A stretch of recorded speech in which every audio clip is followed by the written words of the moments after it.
ខ្ញុំដឹងព្រះសង្គ្រោះដឹកនាំខ្ញុំគ្រប់ជំហានដែលខ្ញុំដើរខ្ញុំស្គាល់ក្តីស្នេហ៍ទ្រង់ជុំវិញខ្ញុំនៅពេលខ្ញុំអធិដ្ឋានទ្រង់ប្រទាលខ្ញុំព្រះចេស្តាទ្រង់ខ្ញុំដឹងថាត្រូវទៅទីណាហើយខ្ញុំដឹងថាមិននៅឯកានៅពេលខ្ញុំមានបន្ទុកធំខ្ញុំពុំចាំបាច់ត្រូវព្រួយឡើយបើទ្រង់គង់ចិត្តបង្កើយទ្រង់មិនចោលខ្ញុំឡើយនៅពេលលោកីមានវិបត្តិភ័យទ្រង់មិនចោលខ្ញុំឡើយពេលភ្លេចបន្ទោពីពេញមេឃទ្រង់មិនចោលខ្ញុំឡើយពេលខ្ញុំវង្វេងក្នុងជួរសង្គ្រាទ្រង់បានលើកខ្ញុំឡើងឲ្យកាន់តែខ្ពស់ពេលខ្ញុំហៅរកព្រះនាមទ្រង់មិនចោលខ្ញុំឡើយពេលខ្ញុំដើរតាមគំរូព្រះអង្គខ្ញុំជាព្រះហស្ថព្រះបាទទ្រង់ខ្ញុំនឹងឆ្លងកាត់ទីទឹកដ៏ជ្រៅដែលស្វែងយល់ឲ្យស្គាល់ខ្លួនខ្ញុំ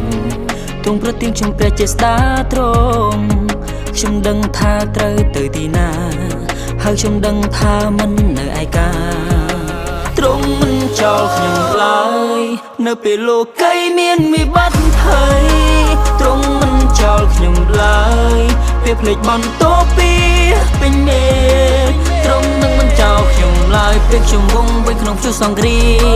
ទ្រង់បានលើកខ្ញុំឡើងឲ្យកាន់តែខ្ពស់ពេលខ្ញុំហៅរកព្រះនាមទ្រង់មិនចោលខ្ញុំឡើយហើយទ្រង់នឹងលើកខ្ញុំឡើងដល់ទីដ៏ពូជាងពីមុនទ្រង់មកហេមីជារូបខ្ញុំទ្រង់នឹងធ្វើឲ្យខ្ញុំដូចជាទ្រង់ខ្ញុំដឹងថា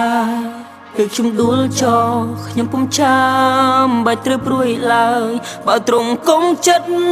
បង្កើយទ្រង់មិនចោលខ្ញុំឡើយនៅពេលលោកីមានវិបត្តិភ័យទ្រង់មិនចោលខ្ញុំឡើយពេលភ្លេចបន្ទោពីពេញមេឃទ្រង់មិនចោលខ្ញុំឡើយពេលខ្ញុំវង្វេងក្នុងជួរសង្គ្រាទ្រង់បានលើកខ្ញុំឡើងឲ្យកាន់តែខ្ពស់ពេលខ្ញុំហៅរកព្រះនាមទ្រង់មិនចោលខ្ញុំឡើយ